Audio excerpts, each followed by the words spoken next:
ഒരു NGOയ്ക്ക് വേണ്ടി വോളണ്ടിയർ ചെയ്യുന്ന വ്യക്തിയാണ് നിങ്ങളെന്ന് സങ്കല്പിക്കുക. അല്ലെങ്കിൽ ഒരു ചാരിറ്റി പ്രവർത്തനത്തിന് വേണ്ടി കുറച്ച് പൈസ നിങ്ങൾക്ക് പിരിച്ചെടുക്കണം. ഡൊണേഷൻ കൂടുതൽ കിട്ടാനുള്ള ഒരു സിമ്പിൾ ട്രിക്ക് പറഞ്ഞു തരട്ടെ. പൈസ ചോദിക്കുന്നതിന് മുമ്പ് തന്നെ എന്തെങ്കിലും ഒരു ചെറിയ ഗിഫ്റ്റ് ആൾക്ക് നേരെ നീട്ടുക. ₹1 മിഠായി ആണെങ്കിൽ പോലും ഡൊണേഷൻ കൂടുതൽ കിട്ടാൻ ഇത് എഫക്റ്റീവ് ആണ് എന്ന് പല പഠനങ്ങളും തെളിയിച്ചിട്ടുണ്ട്. കാരണം സിമ്പിളാണ്. The power of reciprocation. നിങ്ങൾ ഓഫർ ചെയ്ത മിഠായി സ്വീകരിച്ച് ചെറിയ തുകയെങ്കിലും ഡൊണേഷൻ തരാതെ ആ വ്യക്തിക്ക് പോകാൻ സാധിക്കില്ല. ഒരു കാര്യം സ്വീകരിച്ചാൽ എന്തെങ്കിലും തിരിച്ചു കൊടുക്കാൻ ഞാൻ ബാധ്യസ്ഥനാണ് എന്നൊരു ചിന്തയാണ് റെസിപ്രോക്കേഷന്റെ പവറിന് അടിസ്ഥാനം. നമ്മുടെ നാട്ടിൽ കല്യാണത്തിന് ഭൂരിഭാഗം പേരും പൈസ കൊടുക്കുന്നതിന്റെ കാരണം ശ്രദ്ധിച്ചിട്ടുണ്ടോ? നമ്മുടെ വീട്ടിലൊരു കല്യാണം വരുമ്പോൾ അവരും തിരിച്ചു തരും.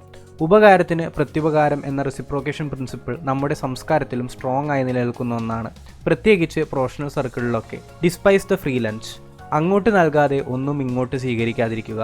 മിഠായി നൽകി ഡൊണേഷൻ വാങ്ങുന്നത് പോലെ നിങ്ങളിലും റെസിപ്രോക്കേഷൻ ഉപയോഗിക്കാൻ ശ്രമിക്കുന്നവർ ചുറ്റുമുണ്ടാകാം.